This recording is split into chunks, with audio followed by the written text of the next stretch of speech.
17. All the congregation of the people of Israel moved on from the wilderness of Sin by stages according to the commandment of the Lord, and camped at Rephidim.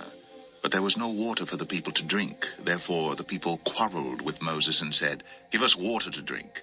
And Moses said to them, "Why do you quarrel with me? Why do you test the Lord?" But the people thirsted there for water, and the people grumbled against Moses and said, "Why did you bring us up out of Egypt? To kill us, and our children, and our livestock with thirst?" So Moses cried to the Lord, "What shall I do with this people? They are almost ready to stone me." And the Lord said to Moses, "Pass on before the people, taking with you some of the elders of Israel, and take in your hand the staff with which you struck the Nile, and go. Behold, I will stand before you there on the rock at Horeb, and you shall strike the rock, and water shall come out of it, and the people will drink." And Moses did so in the sight of the elders of Israel. And he called the name of the place Massah and Meribah, because of the quarreling of the people of Israel, and because they tested the Lord by saying, "Is the Lord among us or not?" Then Amalek came and fought with Israel at Rephidim. So Moses said to Joshua, "Choose for us men, and go out and fight with Amalek. Tomorrow I will stand on the top of the hill with the staff of God in my hand." So Joshua did as Moses told him, and fought with Amalek, while Moses, Aaron, and Hur went up to the top of the hill. Whenever Moses held up his hand, Israel prevailed, and whenever he lowered his hand, Amalek prevailed.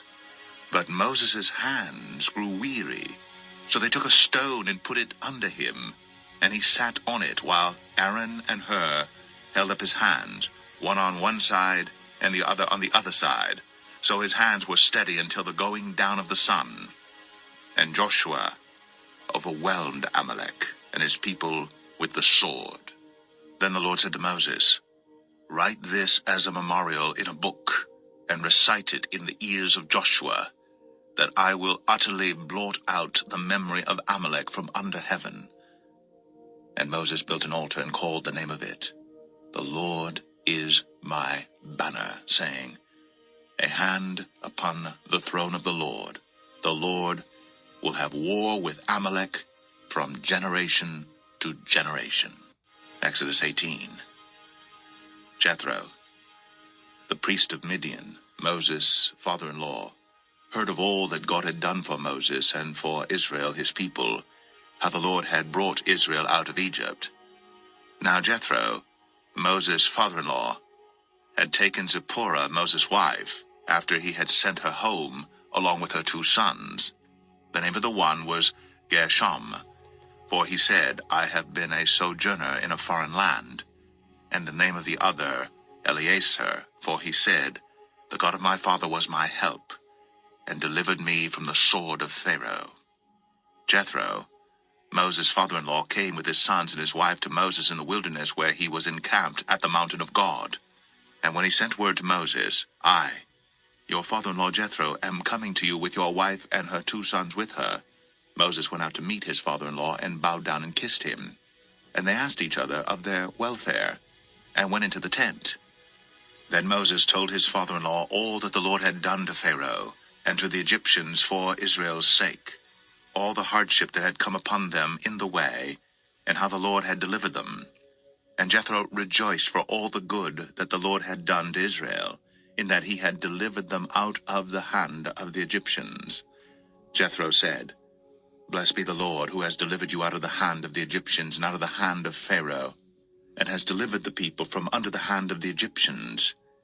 Now I know that the Lord is greater than all the gods, because in this affair they dealt arrogantly with the people." And Jethro, Moses' father-in-law, brought a burnt offering and sacrifices to God. And Aaron came with all the elders of Israel to eat bread with Moses his father-in-law before God. The next day Moses sat to judge the people, and the people stood around Moses from morning till evening. When Moses' father-in-law saw all that he was doing for the people, he said, "What is this that you are doing for the people? Why do you sit alone, and all the people stand around you from morning till evening?" And Moses said to his father-in-law, "Because the people come to me, to inquire of God. When they have a dispute, they come to me, and I decide between one person and another, and I make them know the statutes of God and his laws." Moses' father-in-law said to him, "What you are doing is not good. You and the people with you will certainly wear yourselves out, for the thing is too heavy for you. You are not able to do it alone. Now obey my voice. I will give you advice, and God be with you.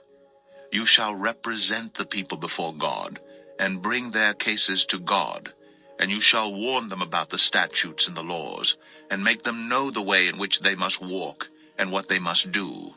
Moreover, look for able men from all the people, men who fear God, who are trustworthy, and hate a bribe, and place such men over the people as chiefs of thousands, of hundreds, of fifties, and of tens, and let them judge the people at all times.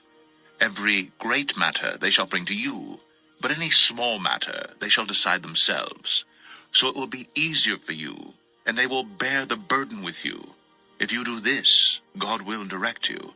You will be able to endure, and all this people also will go to their place in peace."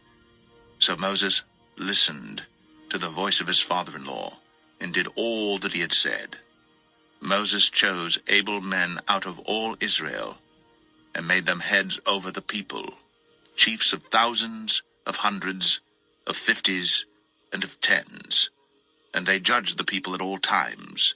Any hard case they brought to Moses, but any small matter they decided themselves. Then Moses let his father-in-law depart, and he went away to his own country. Exodus 19. On the third new moon after the people of Israel had gone out of the land of Egypt, on that day they came into the wilderness of Sinai. They set out from Rephidim, and came into the wilderness of Sinai, and they encamped in the wilderness. There Israel encamped before the mountain, while Moses went up to God. The Lord called to him out of the mountain, saying, "Thus you shall say to the house of Jacob, and tell the people of Israel, You yourselves have seen what I did to the Egyptians, and how I bore you on eagle's wings, and brought you to myself. Now therefore, if you will indeed obey my voice, and keep my covenant, you shall be my treasured possession among all peoples, for all the earth is mine, and you shall be to me a kingdom of priests and a holy nation. These are the words that you shall speak to the people of Israel." So Moses came and called the elders of the people, and set before them all these words that the Lord had commanded him. All the people answered together and said, "All that the Lord has spoken, we will do." And Moses reported the words of the people to the Lord. And the Lord said to Moses, "Behold, I am coming to you in a thick cloud, that the people may hear when I speak with you, and may also believe you forever." When Moses told the words of the people to the Lord said to Moses, "Go to the people, and consecrate them today and tomorrow, and let them wash their garments, and be ready for the third day. For on the third day the Lord will come down on Mount Sinai in the sight of all the people. And you shall set limits for the people all around, saying, Take care not to go up into the mountain or touch the edge of it.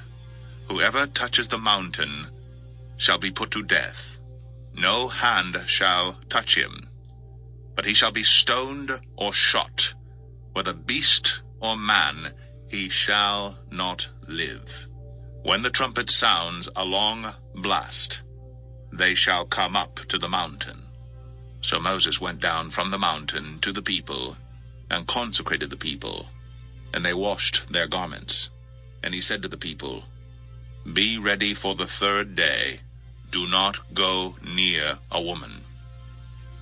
On the morning of the third day, there were thunders and lightnings, and a thick cloud on the mountain, and a very loud trumpet blast, so that all the people in the camp trembled.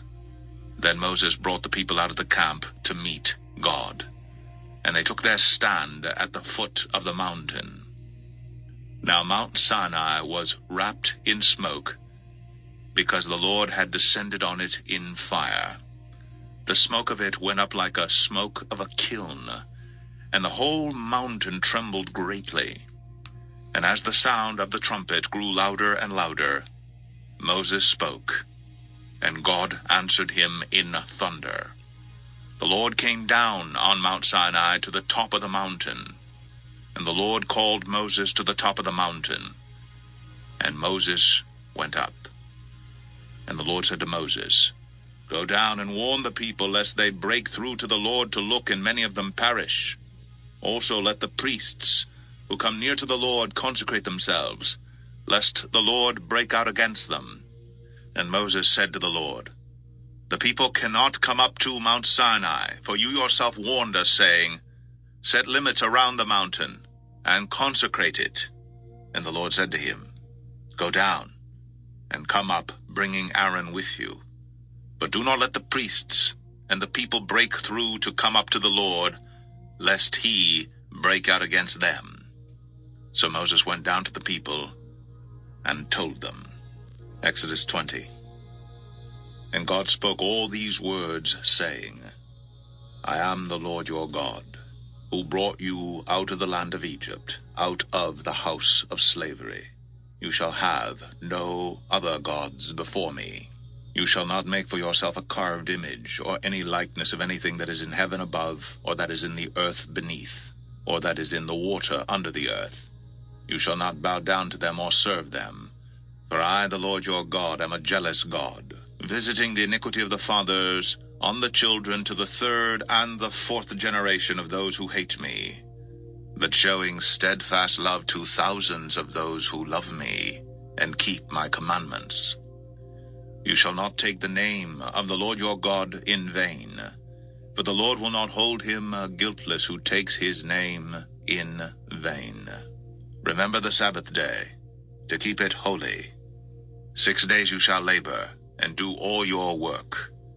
But the seventh day is a Sabbath to the Lord your God. On it you shall not do any work, you, or your son, or your daughter, your male servant, or your female servant, or your livestock, or the sojourner who is within your gates. For in 6 days the Lord made heaven and earth, the sea, and all that is in them, and rested the seventh day. Therefore the Lord blessed the Sabbath day, and made it holy. Honor your father and your mother, that your days may be long in the land that the Lord your God is giving you. You shall not murder. You shall not commit adultery. You shall not steal. You shall not bear false witness against your neighbor. You shall not covet your neighbor's house. You shall not covet your neighbor's wife, or his male servant, or his female servant, or his ox, or his donkey, or anything that is your neighbor's. Now when all the people saw the thunder and the flashes of lightning, and the sound of the trumpet, and the mountain smoking, the people were afraid and trembled. And they stood far off and said to Moses, You speak to us, and we will listen, but do not let God speak to us, lest we die. Moses said to the people, Do not fear, for God has come to test you, that the fear of him may be before you, that you may not sin. The people stood far off, while Moses drew near to the thick darkness where God was. And the Lord said to Moses, Thus you shall say to the people of Israel, You have seen for yourselves that I have talked with you from heaven. You shall not make gods of silver to be with me, nor shall you make for yourselves gods of gold. An altar of earth you shall make for me, and sacrifice on it burnt offerings, and your peace offerings, your sheep and your oxen. In every place where I cause my name to be remembered, I will come to you and bless you. If you make me an altar of stone, you shall not build it of hewn stones, for if you wield your tool on it, you profane it. And you shall not go up by steps to my altar, that your nakedness be not exposed on it.